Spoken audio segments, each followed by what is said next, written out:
Be phenomenal every day.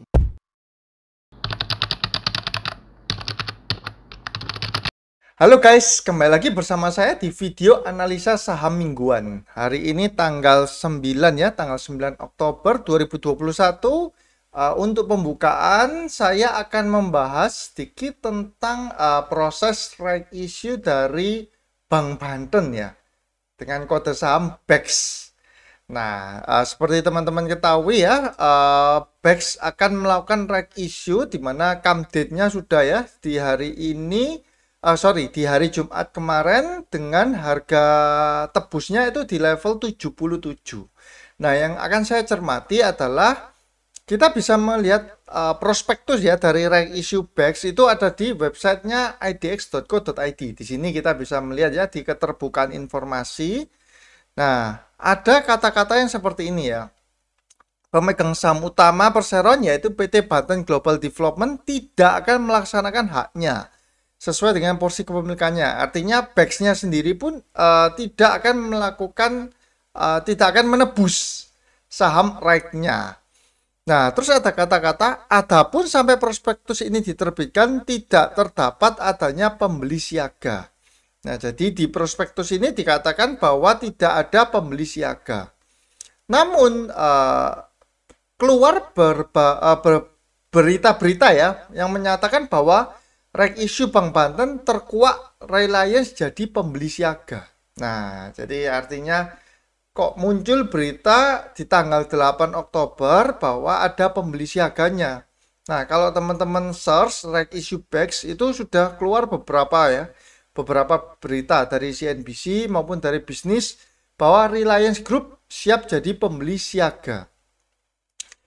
Nah, terus saya akan baca ya sekilas bahwa bla bla bla bla bla konsorsium dapat saya konfirmasi. Nah, ini terus ada kata-kata begini. Namun Agus menegaskan komitmen pelayanan tidak hanya jangka panjang tidak mengenai mengenai status konsorsium Reliance Group sebagai standby buyer, Agus mengatakan perseroan masih melakukan pertemuan intensif dan berkembang secara positif. Kalau dari kalimat beritanya ini tentu ini sebenarnya belum fix ya. Tapi judulnya sudah seolah-olah sudah pasti seperti itu ya. Nah, ini saya merasa ada yang aneh ya. Kenapa kok keluar berita seperti ini padahal belum pasti. Nah, ini juga ya Reliance Group siap jadi pembeli siaga. Kalau memang ternyata benar Reliance Group itu menjadi standby buyer, tentu hal itu akan menjadi sentimen positif ya buat Bank Banten.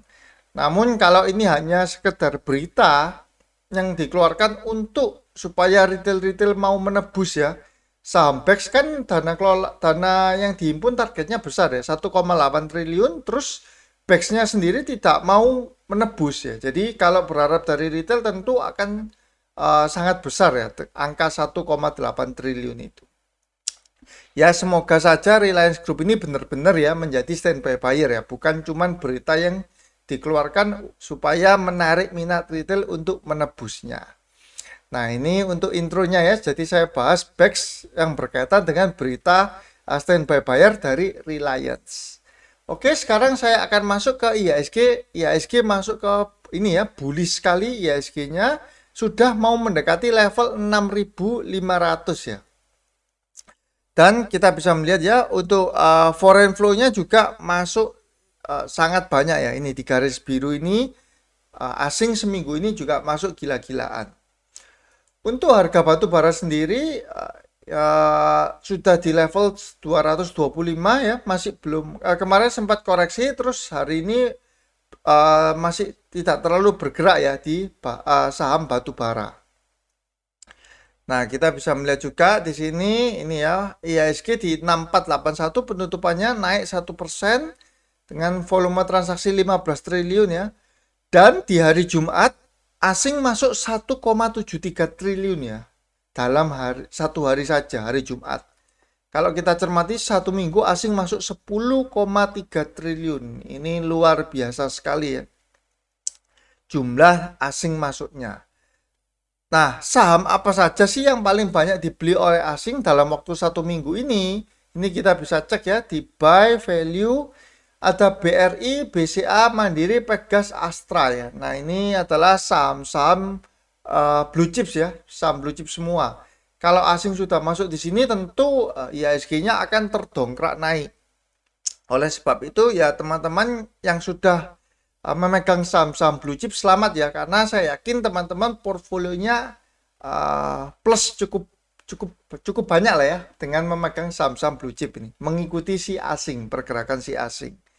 Nah, saham yang paling banyak dijual oleh asing adalah MDKA, Semen Gresik, ABMM, Arto, Era, XCL, namun angkanya tidak terlalu signifikan ya, 200M, 200M dibandingkan dengan masuknya 2,8 triliun, 1,8 triliun. Jadi asing masih inflow di dalam market kita di IHSG. Oke, terus sebelum membahas sahamnya lagi, saya akan membahas untuk secara sektoralnya ya. Kalau kita cermati saham-saham perbankan, seperti contohnya BRI, BCA ya, ini sudah berhasil naik di atas MA 200-nya ya. Jadi garis warna merah muda ini adalah MA 200. Ini ya, BRI sudah di atasnya, level MA 200, kemudian BBCA juga ada di atasnya ya. Bahkan BBCA ini sudah ini ya, naiknya cukup kencang ya dengan mengikuti pergerakan foreign flow. Ini ya, teman-teman bisa melihat biru ini kan naik terus, otomatis saham BCA-nya juga naik terus. Nah, sektor apa saja sih di sektor blue chips yang belum mengalami kenaikan yang di atas MA 200? Itu kita bisa melihat yang pertama adalah dari sektor consumer good ya. Ini consumer good seperti saya ambil contoh Unilever itu masih di bawah MA 200-nya. Nih ya, jadi kemarin dia terkoreksi sangat tajam ya dari level 8.000 hingga 3.700. Nah, terus ada sempat kenaikan tapi dia masih belum menyentuh MA 200-nya. Selain Unilever, mungkin saya kasih Indofood ya. Ini makanan paling favorit itu adalah Indomie. Nah, Indofood sendiri sebenarnya sudah mengalami kenaikannya. Kenaikan di atas MA 200-nya. Namun yang Unilever itu masih belum. Nah, coba kita cek lainnya ICBP ya. ICBP. Nah, ICBP sama dengan Indofood. Dia juga mengalami kenaikan di atas MA 200-nya. Coba saya cek lagi. Ultra Jaya. Ultra Jaya juga ya. Berarti dari sektor consumer good itu yang belum mengalami kenaikan itu adalah Unilever. Yang belum kembali ke MA 200-nya ya. Nah, ini terus yang berikutnya adalah sektor untuk konstruksi ya. Saya ambil contoh PTPP, WSKT, dan Wika. Di PTPP dia masih belum ini ya, belum kembali di atas MA 200-nya. Terus untuk Wika juga belum ya, belum menembus, dan terakhir WSKT ya. WSKT juga belum tertembus ya MA 200-nya. Jadi kalau secara sektor konstruksi tiga-tiganya ini masih belum kembali ke MA 200. Kalau di consumer good Unilever ya yang belum menembus MA 200-nya. Nah, sekarang saya akan membahas untuk sahamnya ya. Ini adalah watchlist di minggu lalu ya, di mana metode BNF ini ada yang gagal rebound, ada IPAK, PTDU, dan SLIS ya. Tiga ini yang gagal rebound, yang lainnya itu berhasil rebound. Namun karena marketnya, kondisi market seperti ini, terus terang saya sendiri tidak trading menggunakan BNF ya, karena saya lebih berfokus ke blue chip stock. Next, untuk secara technical and broker summary, ASA ini luar biasa ya, dia hit target ya. Targetnya kan kemarin 3650. Ternyata si ASA ini bentar ya.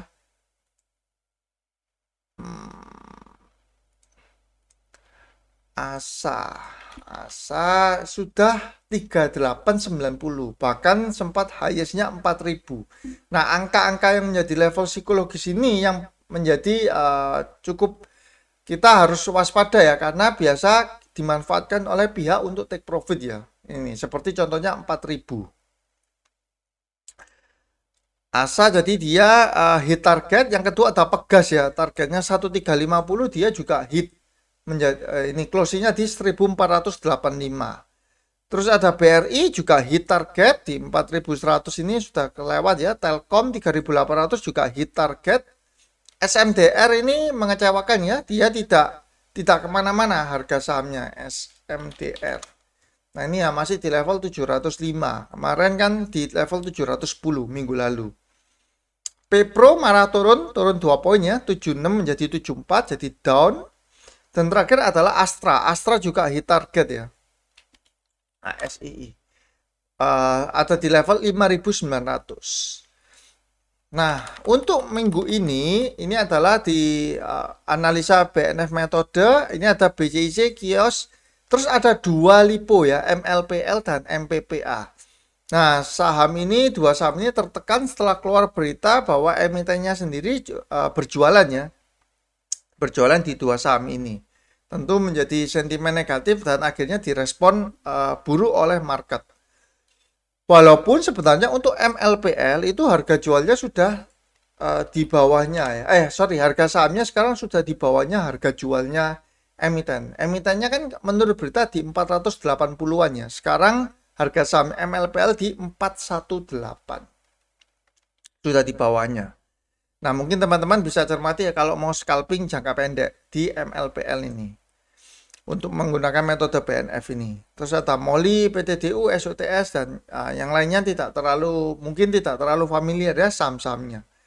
Next, untuk technical and broker summary, yang ASA itu saya hilangkan ya. Kenapa saya hilangkan? Karena dia sudah menyentuh level 4000 dan kenaikannya sudah ini ya. Coba saya kasih lihat aja secara chartnya.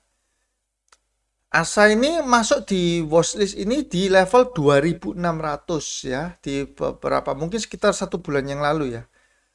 Hingga sekarang sudah sempat menyentuh level 4000. Nah, ini kalau kita lihat ya chartnya itu sudah dari 400 naik hingga 4000. Di sini saya merasa oke lah ya, mungkin sudah cukup untuk secara profitnya, jadi saya hilangkan ya. Saya hilangkan, nggak saya masukkan ke minggu ini, watchlist minggu ini. Yang pertama ada Pegas ya, untuk minggu ini limpahan dari yang minggu lalu. Jadi karena kondisi marketnya seperti ini, selama asing terus masuk, terus inflow ke IHSG, maka saham-saham blue chip ini akan tetap saya hold ya. Tidak terlalu saya tradingkan, karena selama asing terus masuk ya biasanya yang terdongkrak itu adalah blue chip. Dan saya juga melihat bahwa retail itu enggan membeli blue chip ya. Retail itu merasa apa ya, ibaratnya pegang blue chip itu nggak enak lah, nggak asik gitu loh. Jadi tidak terlalu banyak malahan porsi dari blue chips di retail. Berbeda dengan saham-saham yang second liner ya, dimana itu retail itu malah favoritnya di sana. Next ada Pegas, targetnya 1550 ya, dengan big accumulation. Pegas ini coba saya kasih lihat secara ini broker summary-nya, tentu asing semua ya, ZP, BK, dan AK, KZ. Ini 4 ini asing semua. 233M, 208M. Yang lawannya sellernya cuma 70 dan 60M ya. Jelas big akumulasi. Next ada BRI. Nah, BRI ini juga sama, ketika rank issue kemarin teman-teman yang dapat di harga 3.500 sudah bisa tertawa lebar ya, karena sekarang sudah levelnya 4.160. Ini ya, dia yang biru ini foreign flow, foreignnya ini masuk semua ya, garis biru ini. Asingnya selama masuk terus, maka tentu jangan terburu-buru untuk take profit ya. Kita enjoy the ride. BRI saya pasang target nextnya di 4350, sama ada big accumulation dari si bule, si asing. Asing DX, BK, ZP. Bentar, DX ini bahana. Coba saya lihat ya, DX-nya ini DX asing atau DX lokal? Foreign. Oh, DX-nya ini DX asing ya. Ini ya, kita teman-teman bisa lihat ya, DXZP, DXBK ya. DX-nya ini ternyata DX foreign. Oke, untuk Pegas, BRI 4350 ya. Dan next, ini kalau teman-teman lihat ya di sini kondisinya uptrend semua dan big accumulation semua, asing yang menggerakkan harganya ya. Telkom. Jadi saham-saham blue chip kita itu malah dijajah oleh asing ya. Saham-saham blue chip yang menikmati keuntungan malah si bule, si asing ya. Telkom ini masih uptrend ya, ini sama garis birunya, foreign flow-nya juga masih naik ya. Telkom 3.800 harga terakhir, big akumulasi dengan target 4.000. Nah, yang akumulasi siapa sih? Di Telkom adalah AK, ini ada CC dan kaset. Coba kita cermati ya. TLKM. AK ya, AK, CC, kaset. Nah, ini tiga foreign ya. Ini masih foreign, belum saya rubah. Masih foreign semua. Terus next ada Astra. Astra juga masuk di foreignnya juga masuk banyak di sini. Ini ya teman-teman bisa melihat. Nah ini ya dia sudah break di resistennya. Sekarang mau mengejar resisten berikutnya ya yang di garis biru atas ini. Sama kondisinya foreignnya juga lagi masuk. Foreignnya siapa yang masuk adalah KZ. Nah ini KZ dan RX ya. Nominalnya jauh besar sekali ya. KZ 323 miliar, RX 134. Yang berjualan adalah YP. YP dari Indo Premier, YP Mirai ya, Indo Premier PD. Mirai berjualan 100 miliar. Di saham Astra. Astra targetnya saya pasang di level 6250 sama uptrend dan big accumulation. Next ada INDF ya, Indofood. Ini yang dari consumer good. Saya lihat juga patternnya bullish pattern ini dia. Nah ini ya. Dia naik secara mantap ya, perlahan tapi pasti menembus MA 200-nya juga. Di sini kita melihat asingnya pun juga masuk ya di saham Indofood. Ada big accumulation dari RXBK. RX dan BK ya, yang berjualan dua sekuritas retail ya, YP dan PD. Nah, coba kita lihat ya, INDF. INDF RX 61M. Oh, BK-nya berarti BK lokal ya. Kan di sini tadi RX dan BK. BK-nya ternyata lokal. Yang asing adalah RX-nya. Nah, ini ya, BK-nya lokal. Yang berjualan YPPD. Jadi sekuritas retailnya berjualan ditampung oleh asing RX Macquarie. Ini Macquarie. Sekuritas. Oke, next targetnya di level 7.000 ya, di level psikologisnya Indofood. Next ada saham yang ini ya non blue chip saya masukkan adalah IPCC. Nah ini adalah saham sektor pelabuhan. IPCC saya masukkan karena ini ya, ini chartnya sudah saya bikin untuk range price-nya di level 550-an ya, yang batas resistennya di level 680. Nah sekarang dia mendekati di level support ya. Nah, kalau mendekati level support ini kan seperti biasa ya, risk rewardnya sangat menarik. Kalau misalkan dia turun ya teman-teman bisa batasin ya, mungkin 3%, tapi kalau dia bullish up, dia naik, teman-teman bisa mendapatkan reward yang maksimum ya. Seperti itu, makanya ini saya masukkan di saham IPCC. IPCC untuk broker summary-nya dia tidak terlalu banyak ya. Ini ya, coba saya cek di sini.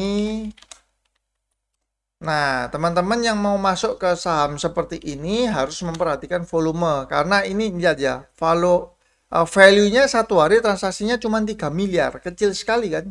Satu minggu cuma 24 miliar. Jadi kalau teman-teman misalkan langsung masuk 1 miliar, wah, ya siap-siap digebukin ya. Nggak bisa, teman-teman masuknya harus tidak terlalu besar. Sesuai volume perdagangannya ya. Supaya nggak terlalu mencolok, nggak ketahuan. IPCC saya masukkan dengan target di level 600 ya. Secara chart dia masih sideways, secara broker one week-nya netral ya, tapi tetap saya masukkan karena dia ada di level support. Jadi risk reward-nya menarik. Dan last ada saham Unilever ya. Unilever, saham ini dulu dimaki-maki orang ya karena turun terus ya dari 8.000 hingga 3.000-an. Ini dia mencoba untuk mengejar ke level MA 200-nya ya untuk saham Unilever.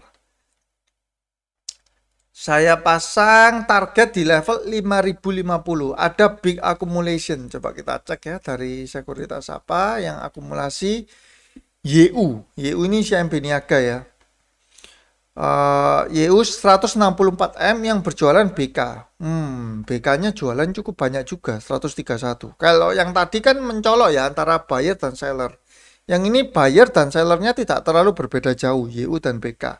Yang berbeda di nomor 2 ya, kaset sama RX. Kasetnya 130M, RX-nya 50 miliar. Jadi teman-teman bisa pantau pergerakan dari YU dan kaset ya. Apakah masih akan terus melakukan akumulasi. Untuk foreign flow-nya, nah ini ya tetap sama, kita lihat juga lagi dimasuki oleh asing, garis biru ini ya. Nah, selama IHSG ini terus ya, asing masih inflow, kita sebenarnya tidak usah terlalu takut ya. Karena mungkin banyak pihak yang mengatakan IHSG ini akan koreksi dalam, di mana dianggap IHSG ini naiknya sudah terlalu tinggi. Nah, kalau bagi saya sih sebenarnya IHSG di level, misalkan kita boleh bilang 6.500 atau mungkin nanti 6.600 ya. Selama aliran dananya itu masih masuk terus ya, indeksnya itu masih bisa naik ya. Teman-teman juga perlu ingat bahwa di Amerika sana itu kan sudah all time high ketika COVID kemarin ya. Sedangkan di Indonesia ini break all time high-nya saja belum. Seperti itu. Oleh sebab itu maka saya masih tetap optimis selama asing inflow ke IHSG. Nah, teman-teman yang pegang blue chip stock selamat ya, teman-teman dengan resiko yang lebih kecil tapi bisa mendapat profit yang sangat lumayan ya di 1-2 minggu, mungkin sekitar 2-3 minggu terakhir ini ya. Oke teman-teman, untuk video kali ini cukup sekian ya, semoga dapat membantu untuk referensi teman-teman, dan kalau teman-teman bisa support saya juga dengan cara subscribe, like ataupun komen ya di video ini, dan juga jangan lupa di share ya supaya semakin banyak yang menonton. Nah, semoga saya doakan supaya teman-teman sehat selalu, jaga kesehatan ya, dan sukses selalu serta profit selalu. Oke, see you guys.